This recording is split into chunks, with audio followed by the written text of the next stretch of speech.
Thomas Nance and Spoken Realms present Go, the Bettenhausen Story by Carl Hungness, narrated by Stark Wilson.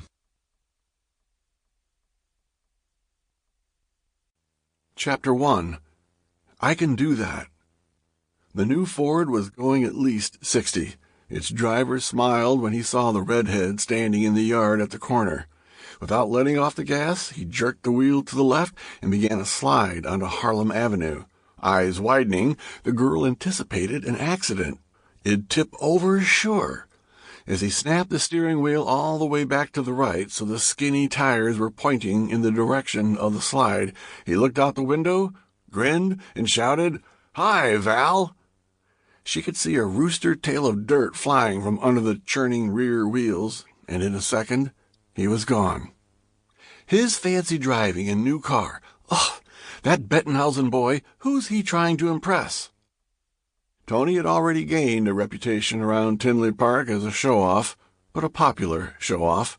Blessed with a smile that tagged a kid a charmer, he was christened Melvin Eugene Bettenhausen. But he wasn't a horn-rimmed Melvin. He was cocky and feisty. Out on the family farm, he boxed every day with Frank Jackson, head of the hired hands. Frank would stand tall and shout, "I'm Jack Dempsey. Now, who'll be Gene Tunney?" "I'm Tooney," Tony would boast, and thus the name stuck. He was good at pretending he was a tough guy. When the tough guy act didn't work, he'd hit out with the charm. That worked. And when he was caught digging ruts in the Tinley Park streets with the back wheels of his new Ford, or sliding around corners daredevil style, the town cop shook his head. "Melvin Eugene Bettenhausen." He said the name distinctly. "Better slow down. Next time, I'll tell Clarence."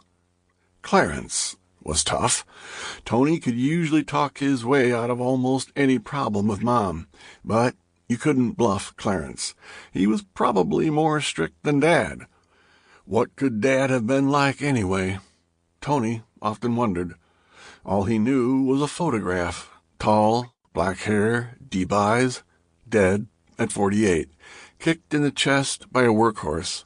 Christian H. Bettenhausen, born on the farm his father had purchased when he migrated from Bremen, Germany. Dad had made the land pay, and Mom and Clarence sold corn and beans and milk enough to take care of the 9 of them. It hadn't been easy. Tony remembered Mom telling how, after the funeral, she had gathered the children around the kitchen table and prayed that God would guide them. Sample complete. Ready to continue?